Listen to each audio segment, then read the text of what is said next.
wanasema ukisoma kitabu cha Lady JD tutajifunza mengi sana.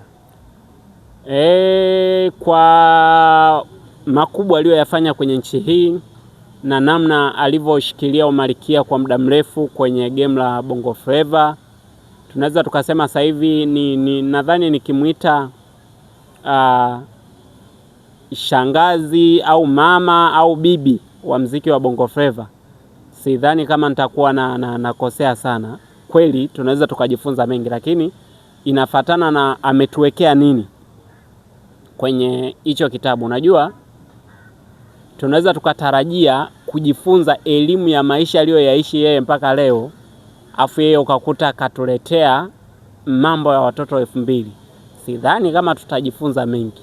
Tunatamani kujifunza mambo mengi. Yaani unajua, yani ni sawa na kwamba wewe ni kijana wa 2000 alafu unakutana na wahenga wa miaka ya 70 huko 60. Mambo wanayokupa unakuta kweli haya ni ya muhimu kwenye maisha yangu. Kwa hiyo tunatarajia kitu kama hicho kutoka kwake. Kituletea kitu cha namna hiyo, kweli tutakuwa na mengi ya kujifunza, lakini akituletea mambo ya watoto 2000, sidhani kama tutakuwa na ya kujifunza. Kwa hiyo tuache azindue hicho kitabu tukione, na kitatuthibitishia kwamba kweli tunajifunza mengi.